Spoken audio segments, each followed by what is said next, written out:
ಮೊದಲ ತಿಮೋಥಿಯನಿಗೆ 5ನೇ ಅಧ್ಯಾಯ.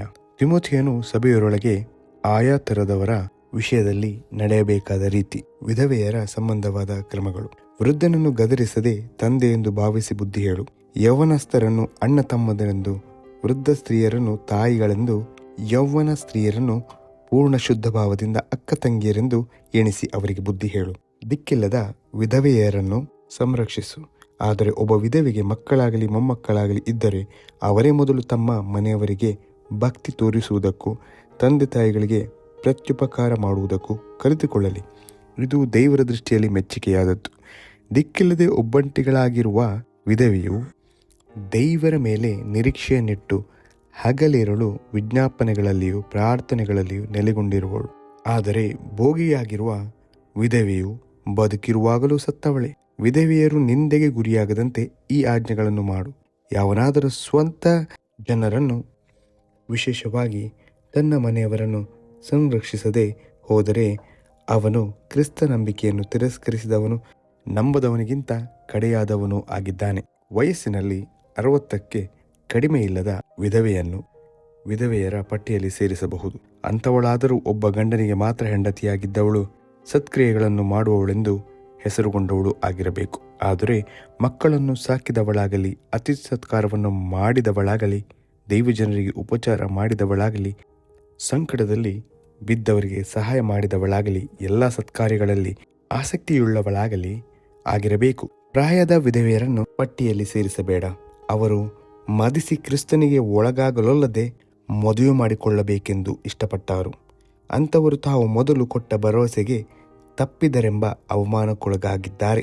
ಇದಲ್ಲದೆ ಅವರು ಮನೆ ಮನೆಗೆ ತಿರುಗಾಡುತ್ತಾ ಮೈಗಳ್ಳತನವನ್ನು ಕಲಿಯುತ್ತಾರೆ. ಮೈಗಳ್ಳರಾಗುವುದಲ್ಲದೆ ಹರಟೆ ಮಾತಾಡುವವರು, ಇತರರ ಕೆಲಸದಲ್ಲಿ ಕೈ ಹಾಕುವವರು ಆಗಿ ಆಡಬಾರದ ಮಾತುಗಳನ್ನಾಡುತ್ತಾರೆ. ಆದುದರಿಂದ ಪ್ರಾಯದ ವಿಧವೆಯರು ಮದುವೆ ಮಾಡಿಕೊಂಡು ಮಕ್ಕಳನ್ನು ಹೆತ್ತು ಮನೆಯ ಯಜಮಾನಿಯರಾಗಿರುವುದು ನನಗೆ ಒಳ್ಳೆಯದಾಗಿ ತೋಚುತ್ತದೆ. ಹಾಗೆ ಮಾಡುವುದರಿಂದ ವಿರೋಧಿಗಳ ನಿಂದೆಗೆ ಆಸ್ಪದ ಕೊಡದೆ ಇರುವರು. ಇಷ್ಟರೊಳಗೆ ಕೆಲವರು ದಾರಿ ಬಿಟ್ಟು ಸೈತಾನನನ್ನು ಹಿಂಬಾಲಿಸಿದ್ದಾರೆ. ನಂಬುವಳಾದ ಸ್ತ್ರೀಯ ಅಧೀನದಲ್ಲಿ ವಿಧವೆಯರಿದ್ದರೆ ಆಕೆಯೇ ಅವರನ್ನು ಸಂರಕ್ಷಿಸಲಿ. ಸಭೆಯು ದಿಕ್ಕಿಲ್ಲದ ವಿಧವೆಯರಿಗೆ ಸಹಾಯ ಮಾಡಬೇಕಾಗಿರುವುದರಿಂದ ಆಕೆಯು ಆ ಭಾರವನ್ನು ಸಭೆಯ ಮೇಲೆ ಹಾಕಬಾರದು.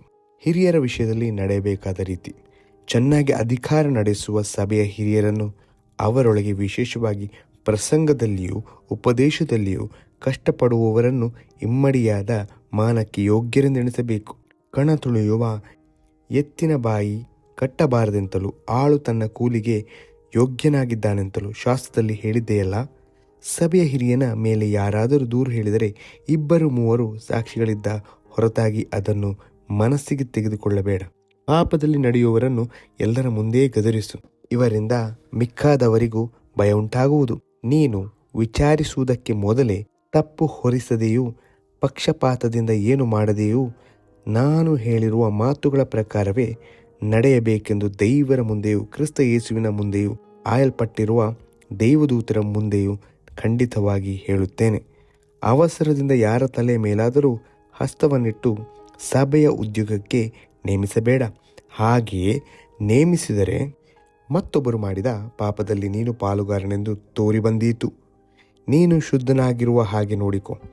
ಇನ್ನು ಮೇಲೆ ನೀರನ್ನು ಮಾತ್ರ ಕುಡಿಯುವವನಾಗಿರದೆ ನಿನ್ನ ಅಜೀರ್ಣದ ಮತ್ತು ನಿನಗೆ ಆಗಾಗ್ಗೆ ಉಂಟಾಗುವ ಅಸ್ವಸ್ಥತೆಯ ಪರಿಹಾರಕ್ಕಾಗಿ ದ್ರಾಕ್ಷಾರಸವನ್ನು ಸ್ವಲ್ಪವಾಗಿ ತೆಗೆದುಕೋ. ಕೆಲವರ ಪಾಪಕೃತ್ಯಗಳು ಪ್ರಸಿದ್ಧವಾಗಿದ್ದು ಅವರು ಇಂಥವರೆಂದು ಮೊದಲೇ ತಿಳಿಯಪಡಿಸುತ್ತವೆ.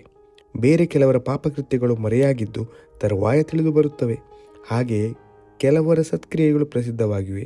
ಬೇರೆ ಕೆಲವರ ಸತ್ಕ್ರಿಯೆಗಳು ಅಪ್ರಸಿದ್ಧವಾಗಿದ್ದರೂ ಮರೆಯಾಗಿರಲಾರವು ಎಂಬುದೇ.